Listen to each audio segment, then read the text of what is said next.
दक्षिणायन की ओर, उनकी जो सूर्य की जो किरणें हैं फिलहाल दक्षिणायन की ओर नहीं है, सूर्य तो वही है। और गर्मियों में कितनी तेज गर्मी होती है और इस समय ठंड होती है, क्यों?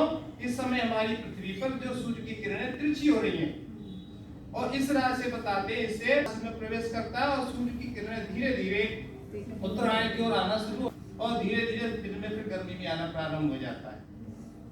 महाभारत की घटना बता दी आचार्य ने, जो गंगा पुत्र भीष्म थे उनकी इच्छा मृत्यु का वरदान प्राप्त था। जब महाभारत का संचालन उन्होंने किया था, सेनापति 18 दिन तक युद्ध चला, उसमें अकेले 10 दिन तक सेनापति रहे थे और उनके इच्छा मृत्यु का वरदान प्राप्त था।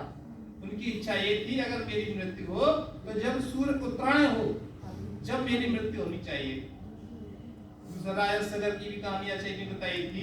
राजा सगर थे, प्राचीन काल में उन्होंने अश्वमेध यज्ञ किया था, तो उनका जो एक जगह रुके हुए थे रात को, तो इंद्र ने छल से उनका घोड़ा ले जाकर के कपिल मुनि के आश्रम में बांध दिया था।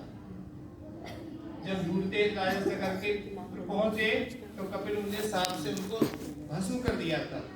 तो उनके परिवार में अनेक राजा हुए।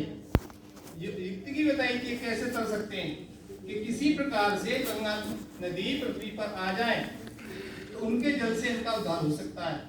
तो अनेक राजाओं ने प्रयास किया था। अंत में भागीरथ जिन्होंने ब्रह्मा विष्णु महेश तीनों की तपस्या की, तो ब्रह्मा जी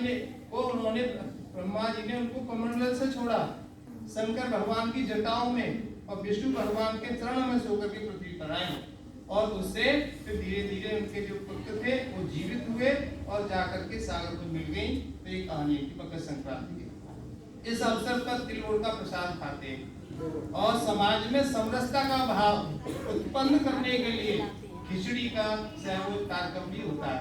जगह जगह गरीबों को दान पुण्य दिया जाता है, कपड़े वस्त्र दिए जाते हैं और ये शुभ कहा जाता है। इसी से हमारे शुभ काम प्रारंभ हो जाते हैं। धन्यवाद।